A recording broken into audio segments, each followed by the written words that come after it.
नमस्कार, जय श्री राम। आप लोगों को मेरा इस वीडियो में स्वागत है। कैसे हैं आप लोग? उम्मीद है आप लोग स्वस्थ और मस्त होंगे। तो दोस्तों, आज मैं इस वीडियो में आप लोगों से बात करूंगी कि आमलिक एकादशी, फाल्गुन माह की आमलिक एकादशी कब है, एकादशी का पारण का समय क्या है, एकादशी का पारण किस दिन करना है और भगवान श्री हरि विष्णु भगवान की इस दिन पूजा विधि विधान किस तरह करना है। एकादशी के दिन क्या आमलिक एकादशी का व्रत जो भी करना चाहता है वह इस दिन से व्रत उठा सकता है कि नहीं। अगर आपको एकादशी का व्रत उठाना है तो आप इस दिन से व्रत उठा सकते हैं कि नहीं। इसके बाद मैं आपको यह भी बताऊंगी कि इस दिन आंवले की वृक्ष की पूजा कैसे करना है। तो दोस्तों, प्लीज़ इस वीडियो में अंत तक अवश्य बने रहिएगा। अगर आप लोगों को मेरा वीडियो अच्छा लगता है तो वीडियो को लाइक करना, सब्सक्राइब करना, दूसरों में शेयर करना और कमेंट में जय श्री राम अवश्य लिखिएगा।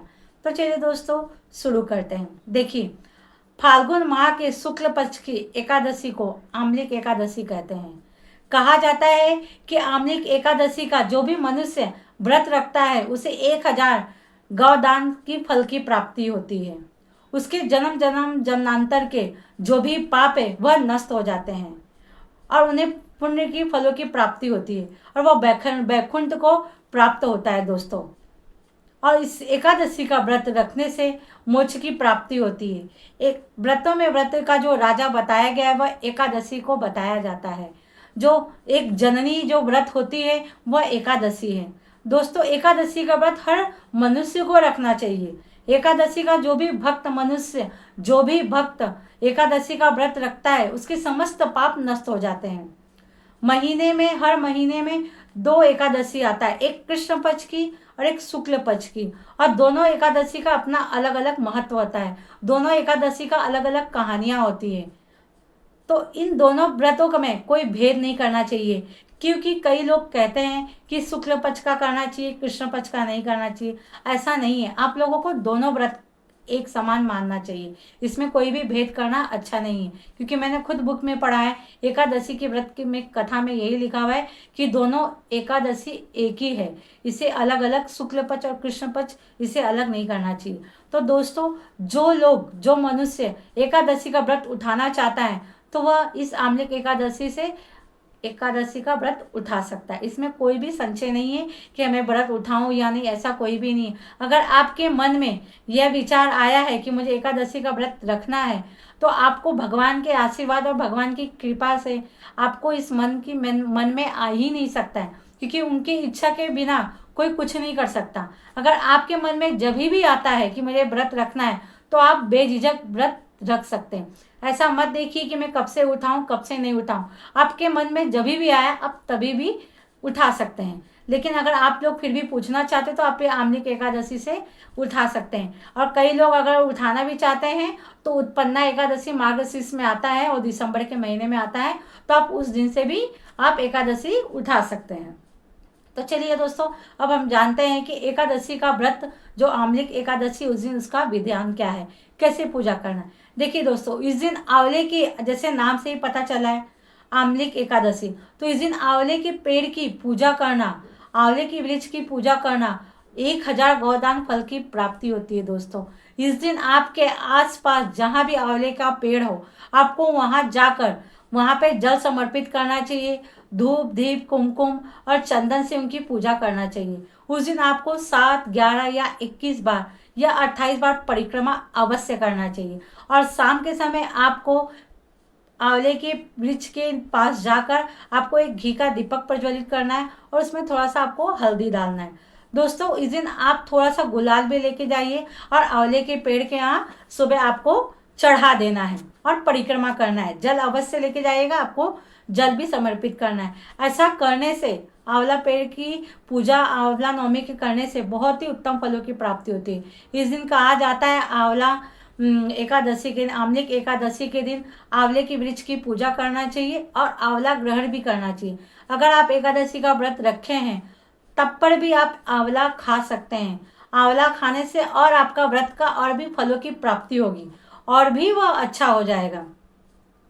तो इस दिन कहा जाता है कि भगवान श्री हरि विष्णु भगवान के थूक से आंवला उत्पन्न हुआ था, तो इसे आप प्रसाद के रूप में इसे ग्रहण कीजिए।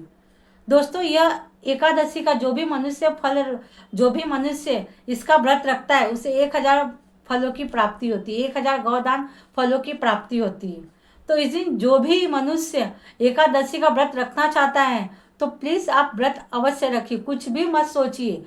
बहुत ही पुण्यदायी और बहुत ही फलदायी एकादशी, तो आप इस दिन एकादशी का व्रत अवश्य रखिए।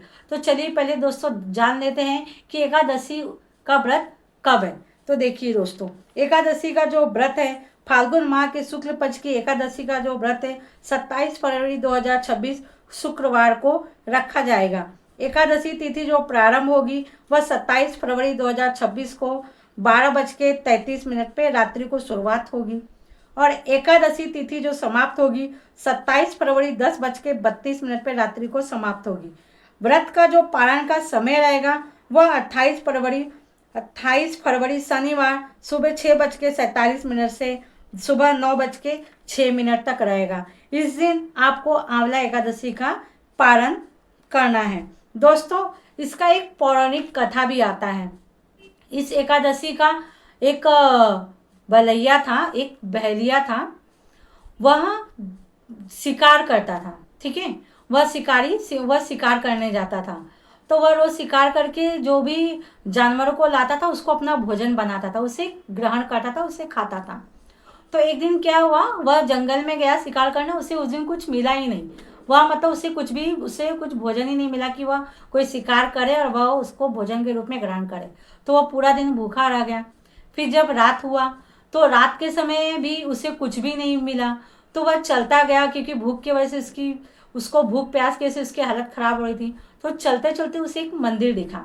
तो उस मंदिर के पास वह गया कि लालच में कि प्रसाद वगैरह भोजन में जो मिलेगा मैं उसे ग्रहण करूंगा।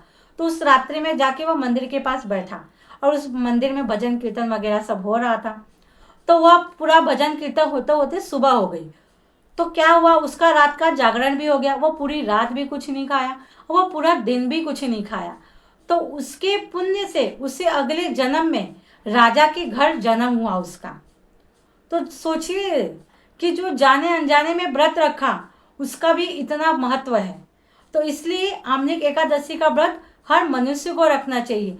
देखिए दोस्तों, एकादशी का जो व्रत होता है भगवान श्री हरि नारायण का, भगवान श्री विष्णु भगवान की प्रसन्नता के लिए, उनकी प्रसन्नता पाने के लिए, उनका आशीर्वाद पाने के लिए ये व्रत हमें अवश्य रखना चाहिए। दोस्तों इस दिन आपको भगवान श्री कृष्ण भगवान के अगर आपके घर में विग्रह है तो उस दिन आपको दूध, घी, चंदन और जो पंचामृत होता है, शहद, ये सब मिक्स करके आपको उनको स्नान कराना चाहिए। देखिए दोस्तों, पंचामृत में क्या होता है, दूध, दही, घी, शहद, शक्कर और गंगा जल डाल के आपको उस दिन पंचामृत से श्री कृष्ण भगवान का आपको अभिषेक करना चाहिए। अगर आपके पास कुछ नहीं तो आप दूध से ही या गंगा जल से ही दक्षिणावती जो शंख आता है उसमें डाल के आपको श्री कान्हा जी को, श्री कृष्ण भगवान को जरूर स्नान करवाना चाहिए। धूप दीप से उनका आपको पूजा पाठ करना चाहिए। इस दिन सुबह सवेरे उठ के आपको संकल्प अवश्य लेना चाहिए श्री नारायण श्री हरि विष्णु भगवान के सामने बैठकर कि हे श्री हरि विष्णु भगवान, आज मैंने आमनिक एकादशी का व्रत रखी हूँ। इस व्रत को करने में मुझे आप आशीर्वाद दीजिए कि मैं ये व्रत को अच्छे से कर सकूं, कोई विघ्न ना आए।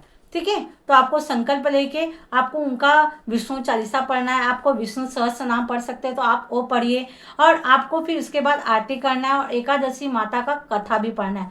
आमनिक एकादशी का कथा होती है, आपको उस कथा को भी पढ़ना है। उसके बाद उनकी आरती कीजिए। फिर आपको पूरा दिन आपको विष्णु भगवान के नाम का उच्चारण करना है। दोस्तों इस दिन 108 बार ओम नमो भगवते वासुदेवाय इस मंत्र का आपको अवश्य जाप करना है। शाम के समय भी धूप दीप दिखा के विष्णु भगवान श्रीमन नारायण का आरती करें और रात्रि में जागरण का बहुत महत्व है, तो आप रात को जागरण भी अवश्य करिए। ठीक है, रात्रि जागरण करके आप भगवान श्री विष्णु भगवान का आप नाम कीर्तन, भजन, संकीर्तन आप ये सब अवश्य करिए और दूसरे दिन आपको इसका पालन करना है। आपको जो मैंने समय बताया है उस समय आप पालन कर लीजिएगा।